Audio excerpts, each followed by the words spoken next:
ជម្រាបសួរសួស្តីបងប្អូនទាំងអស់គ្នាថ្ងៃនេះខ្ញុំវិដាហើយនឹងក្មួយសំណប់ចិត្តចាឥឡូវខ្ញុំឲ្យគេធ្វើកាមេរ៉ាមែនជាមួយគេថតគុណភាពល្អបានកម្រិតណាអញ្ចឹងខុសត្រូវបងប្អូនអធិស្ឋានចា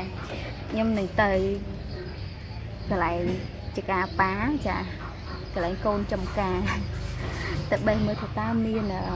កន្លែងអីខ្លះដែលខ្ញុំអាចយកមកផ្ទាប់មកធ្វើជាម្លក់បកកតុយហើយនឹងប្រហុកឆៅចិញ្ច្រាំកាសាំងបានហើយខ្ញុំឲ្យក្មួយខ្ញុំជាអ្នកថតតោះឥឡូវយើងទៅទាំងអស់គ្នានេះខ្ញុំមានបកកតុយហើយនឹងប្រហុកចិញ្ច្រាំកាសាំងហើយនឹងបាយនេះបាយត្រជាក់ដូចបាយកកចាបងប្អូនគឺត្រូវគ្នាតែម្ដងចាតោះខ្ញុំទៅដល់ណាសិនបាទខ្ញុំឲ្យគាត់ជួយកាន់កាមេរ៉ា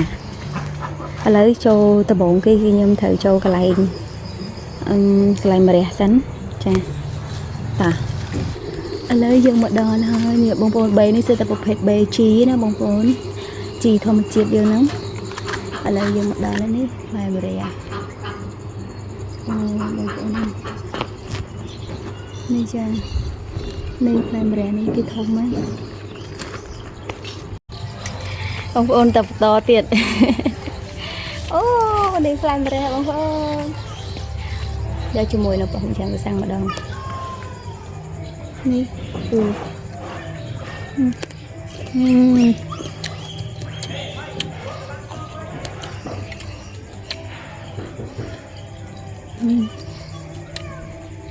ញ៉ាំបងប្អូនខ្ញុំហូបបណ្ណហើយខ្ញុំនឹងទៅរកបេះស្ដេចគួងម្ដង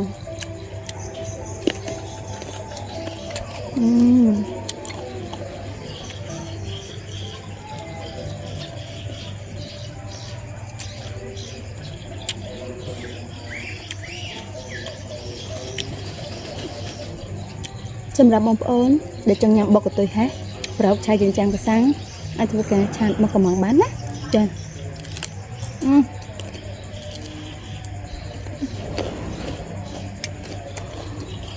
ញ៉ាំឲ្យអស់ហ្មង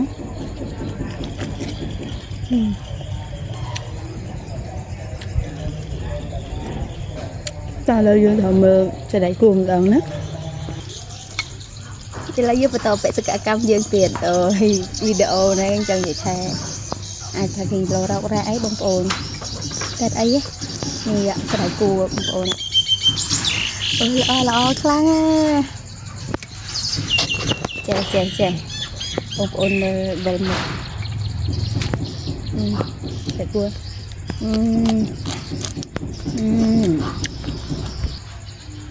បងប្អូនយកដាក់ជាមួយអូយហើយស្រីគូនឹងផ្អែមជាបែបធម្មជាតិបន្លែហ្មងបងប្អូនមិនមែនថាផ្អែមដូចស្ករទេផ្អែមបែបបន្លែតែវាឆ្ងាញ់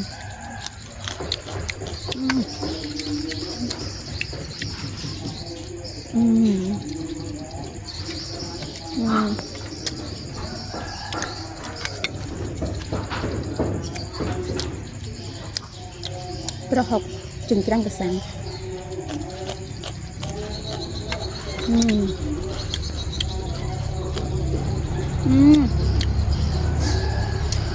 ញ៉ាំ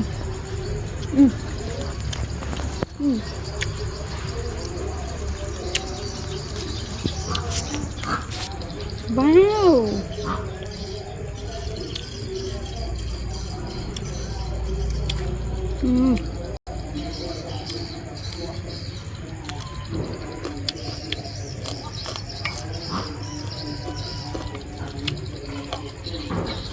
្អណាស់បងប្អូនអើយ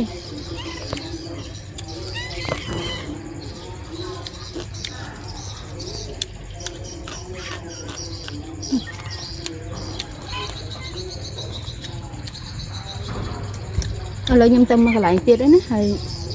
សូមចប់វីដេអូនឹងតោះប្រហុកចិញ្ច្រាំកាសាំងបុកកតុយបាយកកជាមួយនឹងផ្លែស្ដេចគួរបងប្អូននេះចាគេផ្លែណា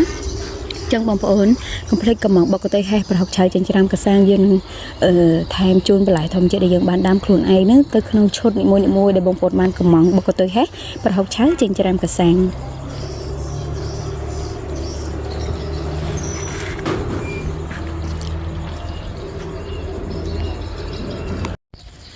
Hello បងប្អូនជាបន្តឥឡូវយើងមកដល់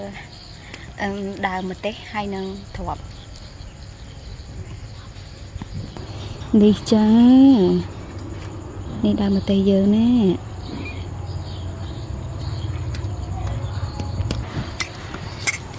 នេះបងប្អូនខ្ញុំបេះម្ទេសទីសិនម្ទេសនេះគឺល្អម្លេះលើគេហៅម្ទេសអាចសាច់តែវាអត់ស្គមទេបងប្អូនគឺខ្ញុំបេះតាំងតិចបានអូរបបតងទៀតបាត់នេះបងប្អូននេះវ៉ាល្អម្លេះល្អយ៉ាងនោះបងប្អូនតាឥឡូវយើងបេះម្ទេសបានហើយទៅរកទ្រាប់សិន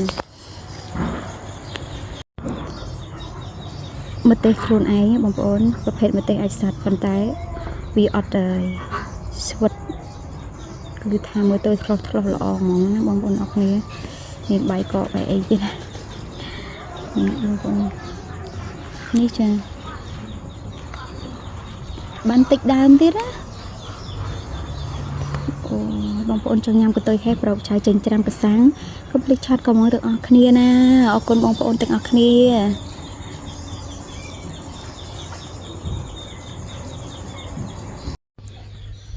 និយាយទៅសម្រាប់បងប្អូនដែលគោរពស្រឡាញ់នឹងរាប់អាននាងខ្ញុំអត់មានអីក្រៅពីបុកកន្ទុយហេះប្រហុកចិញ្ច្រាំកសាំងនិងបន្លែធម្មជាតិសម្រាប់ទទួលបងប្អូនទេចានៅជុំវិញខ្លួននេះគឺសិតតែបន្លែហ្មងបងប្អូនហើយសម្រាប់បងប្អូនដែលគាត់ចូលចិត្តបន្លែឥឡូវនេះខ្ញុំបង្ហាញមួយដូចជាត្រួយស្ងោរនេះបងប្អូនខ្លះក៏គាត់ធ្លាប់ពិសាបងប្អូនខ្លះក៏អត់ធ្លាប់ទេចាអញ្ចឹងបើសម្រាប់ខ្ញុំបន្លែអីដែលគេហូបបានគឺខ្ញុំហូបបានទាំងអស់